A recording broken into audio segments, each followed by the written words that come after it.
Good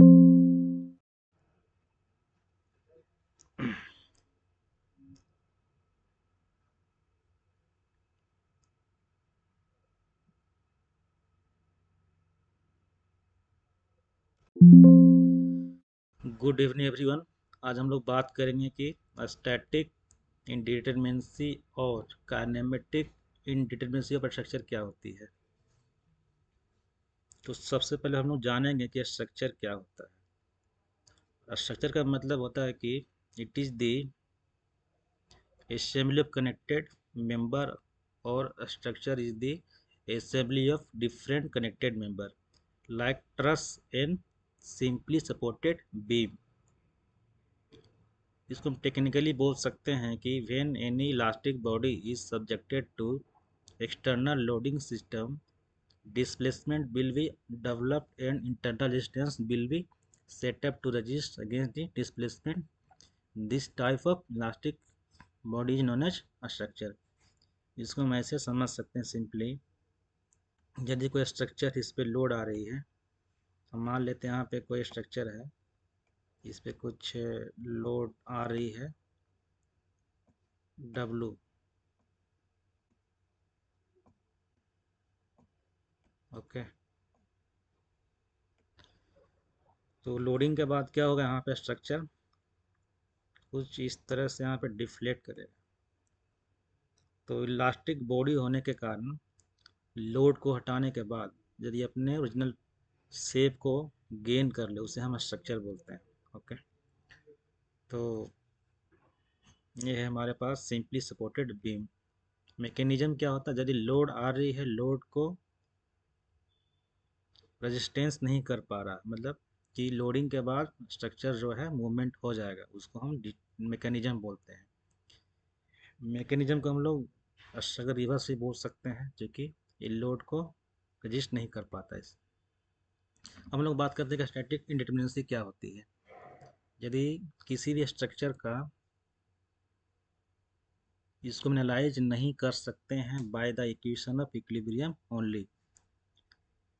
तो equation of equilibrium क्या होती है, यदि किसी भी स्ट्रक्चर पे टोटल फोर्स का horizontal force equal to zero होगा, summation of vertical force equal to zero and summation of moment equal to zero, it is called equation of equilibrium.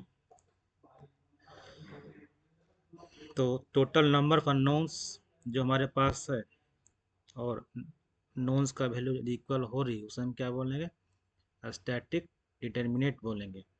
यदि हमारे पास total number of unknowns is more than total number of known, it is called a static indeterminate structure। Cantilever beam, simply supported beam, these are the example of a static determinate structure।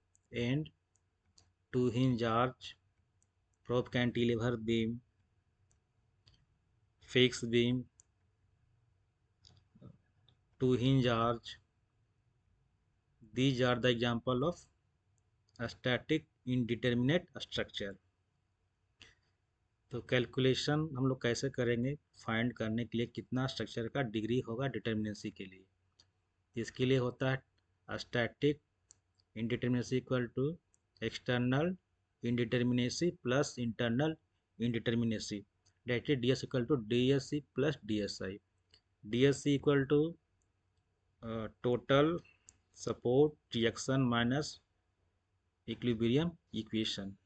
और जहाँ तक बात है D S आई का, वो होता है internal indeterminacy of the structure, that is 3C4 rigid structure and 2C4 plane jointed structure, where C is the number of closed figure.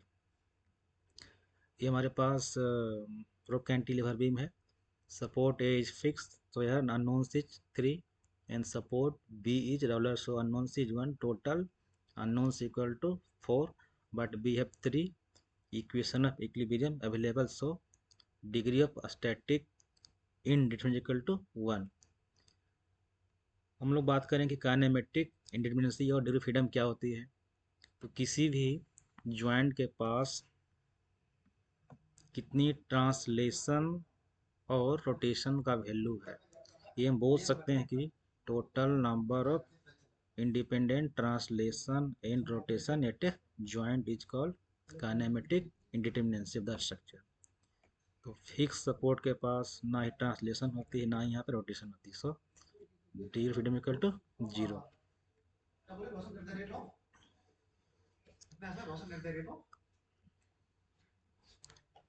This is assignment. This is probe cantilever beam.